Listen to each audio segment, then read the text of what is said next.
एक बार एक जवान आदमी महात्मा बुद्ध के पास आया और बोला, आप मुझे ऐसी शिक्षा दें कि मैं आपके दिए हुए ज्ञान को आसान भाषा में समझ सकूं। बुद्ध ने उस आदमी से पूछा, क्या तुम्हारा कोई बेटा है?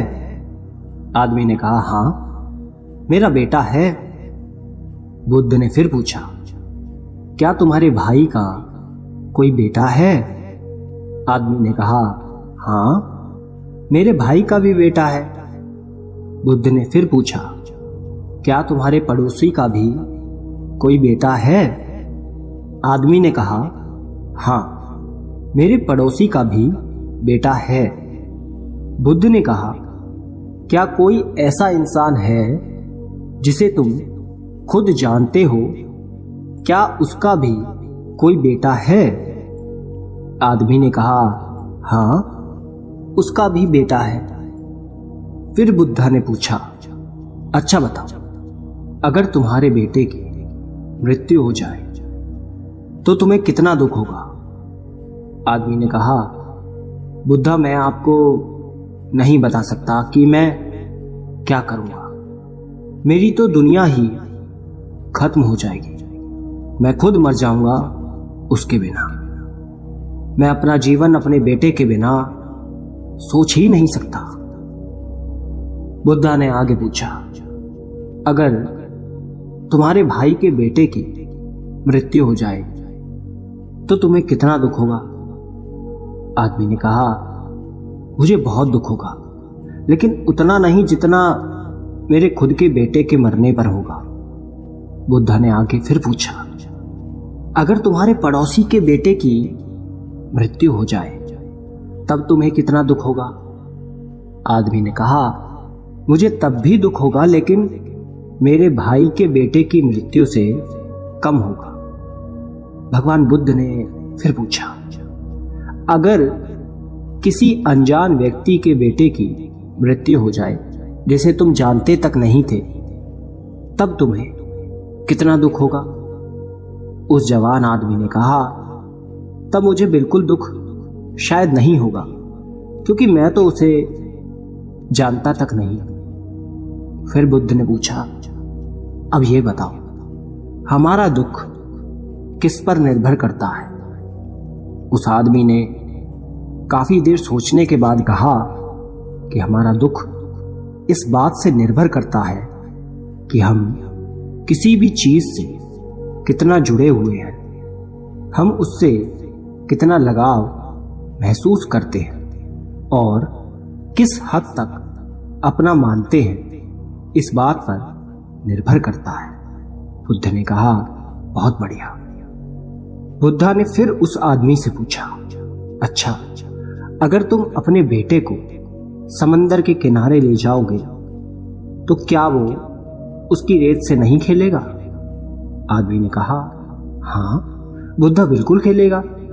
बुद्धा ने फिर पूछा, अगर समंदर से आने वाली लहरें तुम्हारे बेटे के बनाए घर को तोड़ देंगी तो क्या वो रोएगा?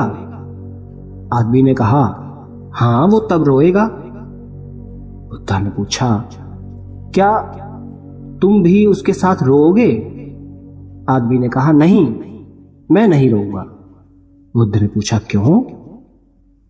आदमी कहता है, क्योंकि वो बच्चा है, उसे लगता है ये रेत का घर बहुत खूबसूरत है और हमेशा बना रहेगा। उसका उस घर से जुड़ाव हो जाता है, लगाव हो जाता है। उसकी भावनाएं उस रेत के घर से जुड़ जाती हैं, जबकि मैं ये जानता हूं कि वो एक रेत का घर है और हमेशा बना हुआ नहीं रहेगा। कुछ समय बाद उसे लहरों से टूटना ही होगा। जब वो लहरों से टूटेगा तो मुझे दुख नहीं होगा। बुद्ध मुस्कुराए और बोले कि अब तुम समझ गए। अगर तुम इस ब्रह्मांड की सच्चाई को जानने की कोशिश नहीं करते तो तुम भी ऐसे ही चलते चले जाओगे और तब तुम्हें भी इस रेत के घर के टूटने का दुख होता। तुम में और इस रोने वाले बच्चे के बीच कोई फर्क नहीं रह जाता। इससे भगवान बुद्ध हमें बताना चाहते हैं कि दोस्तों, हमें लगाव कम से कम रखना चाहिए, यानी किसी को भी खुद से ज्यादा मत जोड़ो, क्योंकि इस दुनिया में कोई भी चीज हमेशा के लिए नहीं होती। इस दुनिया की हर एक चीज, हर एक इंसान नश्वर है। हम उनसे जब जुड़ जाते हैं, खुद को जोड़ लेते हैं, और जब वो चले जाते हैं हमें छोड़कर, तो हमें बेहद दुख होता है। ये वो रहस्य था जो बुद्ध जान गए थे। शांति पाने के लिए एक ही रहस्य है, वो है लगाव का ना होना, क्योंकि इस दुनिया में सब कुछ बस एक भ्रम है, नश्वर है। आप इस भ्रम से खुद के लिए क्या चुनते हैं, ये आप पर निर्भर करता है। जितना ज्यादा आप ज्ञान को अर्जित करेंगे, उतना ज्यादा आप बुद्धि विवेक से समझ पाएंगे और अपनी जिंदगी को जैसा आप देखेंगे वैसा वो बन जाएगी। ये कहानी है दो भिक्षुओं की, बौद्ध भिक्षु, जिसमें से एक बूढ़ा था और दूसरा युवा। दोनों शाम को गांव से भिक्षा मांगकर आश्रम लौट रहे थे। आश्रम से कुछ दूर पहाड़ से एक नदी बहती थी।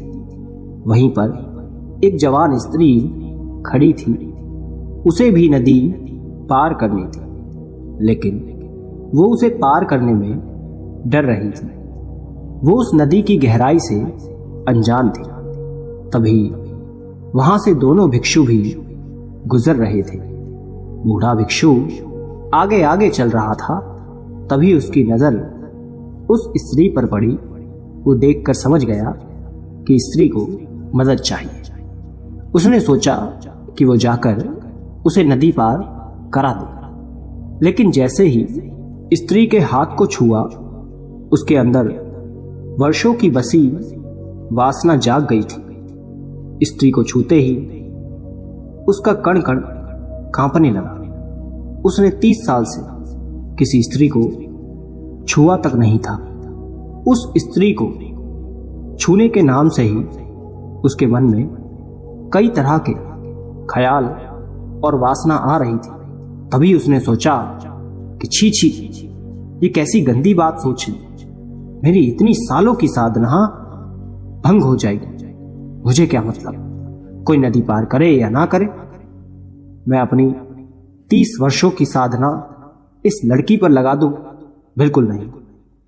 ये सोच उसने आंखें बंद कर ली। लेकिन वो जवान स्त्री तो उसे आंखें बंद करने पर भी दिखाई दे रही थी, क्योंकि भिक्षु की सोई हुई वासना जाग गई थी। वो उसकी तरफ आकर्षित हो चुका था। आंख बंद करते हुए भी वो उस नदी में उतर गया। आपको पता ही है, जिस चीज से आंख बंद कर ली जाए तो वो और हमें दिखने लगती है। उसी तरह उस भिक्षु के साथ भी हुआ। उसे वही स्त्री अप्सरा की भांति दिखने लगी, क्योंकि उसने आंखें बंद कर ली थी। उसे उस स्त्री का ही सपना दिख रहा था। उस स्त्री की ओर वो आकर्षित हो रहा था। उसका एक मन कहता कि यह तो गलत बात है, कि किसी जरूरतमंद की सहायता करनी चाहिए।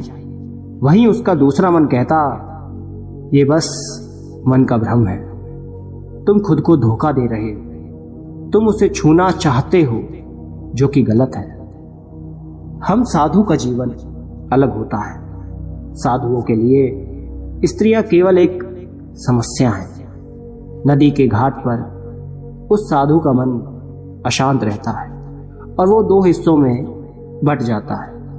एक तरफ उसका मन उसे उस लड़की की तरफ आकर्षित करता है, वहीं दूसरी तरफ उससे दूर जाने की सलाह देता है। उस लड़की को जो वहां खड़ी है, उसे कुछ पता नहीं होता कि उस साधु के मन में क्या चल रहा है और क्या नहीं। वो तो मदद के इंतजार में किसी का इंतजार करती है ताकि कोई उसे नदी पार करा दे। बूढ़ा भिक्षु आगे निकल जाता है। तभी उसे ख्याल आता है कि उसका साथी पीछे छूट गया है। कहीं वो उस स्त्री को नदी पार कराने की भूल ना कर दे। वो तुरंत वापस जाता है, ये सोचकर कि मैं पहले ही उसे सचेत कर देता हूं। लेकिन जब वो पहुंचता है तब तक देर हो चुकी होती है। वो देखता है वो जवान भिक्षु उस स्त्री को कंधे पर बैठाकर नदी पार करा रहा होता है। ये देख बूढ़ा भिक्षु पूरी तरह जल जाता है। उसके मन में अलग अलग भावनाएं आने लगती हैं। वो सोचता है कि इससे अच्छा तो मैं ही इसे नदी पार करा देता। लेकिन वहीं दूसरे पल उसे ख्याल आता है कि ये कैसी पागलपन वाली बात है। मैं उस औरत को अपने कंधों पर लूं, 30 साल की अपनी साधना नष्ट करूं, कभी नहीं। गंदगी का ढेर है औरत का शरीर और उसे मैं अपने कंधों पर लूंगा। लेकिन वहीं दूसरी तरफ उस युवा भिक्षु को स्त्री को कंधों पर उठाया देख आग बबूला हो रहा था। वो मन ही मन सोचता है, आज आश्रम जाते ही मैं गुरुजी से कहूंगा कि इसने एक स्त्री को कंधे पर उठाया है। ये अपवित्र हो गया है। ये युवा सन्यासी पूरी तरह भ्रष्ट हो गया है। इसे आश्रम से बाहर निकालो। तभी वो युवा भिक्षु उस स्त्री को नदी के दूसरे छोर पर उतार देता है और दोनों भिक्षु वापस जाने लगते हैं। वो दोनों रास्ते भर बात नहीं करते हैं। जब दोनों भिक्षु आश्रम के पास पहुंचते हैं तब बूढ़ा भिक्षु कहता है, याद रखना, मैं गुरुजी से कहूंगा कि तुम अपवित्र हो चुके हो। तुमने उस जवान स्त्री को कंधे पर क्यों उठाया? ये सुन युवा भिक्षु चौंक जाता है और कहता है, स्त्री? उसे तो मैंने नदी किनारे उठाया था और वहीं छोड़ भी दिया। लेकिन ऐसा प्रतीत होता है कि आप उसे अभी भी ढो रहे हैं, जबकि आपने तो उसे उठाया भी नहीं था। फिर भी आप उसके बारे में सोच रहे हैं। आपके दिमाग में वही है। मैं पिछले कुछ देर से देखकर सोच रहा था कि आप किसी ध्यान में खोए हुए हैं, लेकिन आप तो उस औरत को नदी पार करा रहे थे अपने मन ही मन में। दोस्तों, इसी तरह से हम उन्हीं पुरानी बातों को, चीजों को ढोते रहते हैं। जो गलतियां हम करते हैं, जिनको लेकर हमारे अंदर लड़ाई चल रही होती है और हमें मालूम तक नहीं होता कि हम पुरानी मानसिक सोच को लेकर चल रहे हैं। हम ये देख ही नहीं पाते कि हमारे साथ क्या चल रहा है। अगर आपको आगे बढ़ना है, ऊपर उठना है, तो खुद को जितना हल्का कर सको उतना हल्का करो। हम सब अपने आप को दबा रहे हैं। वो दबा हुआ घाव पीड़ा देता है। उस घाव के कारण हमें वो चीज़ें दिखाई देने लगती हैं जिनकी लड़ाई हमारे भीतर चल रही होती है। सारा संसार दर्पण मात्र बन जाता है। ये दमन की लंबी धारा, ये दबाव हमारे व्यक्तित्व को तहस नहस कर देता है। इसने जीवन के सारे सूत्रों को जहर से भर दिया है जो हमें बर्बाद कर देते हैं। इसलिए हम आपसे कहना चाहते हैं कि खुद को हमेशा दबाव से बचाएं, हल्का बनाएं, खुद को ऊपर उठाएं, क्योंकि दमन से भरा हुआ इंसान खुद को कभी जान नहीं पाता।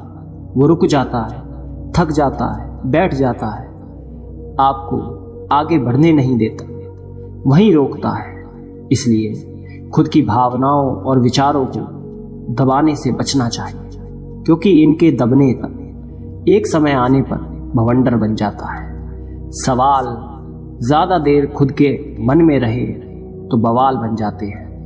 जो आपके अंदर अशांति हीन भावना पैदा करते हैं। इसलिए अगर आप वर्तमान में आज में रहना चाहते हैं तो आज के पलों में खुश रहें, पुरानी बातों को भूलें, दूसरों के सामने अच्छा बनने के लिए खुद को दबाओ मत। आप जैसे हो ऐसे बनकर रहो, क्योंकि आप जैसे हो अच्छे हो। धन्यवाद।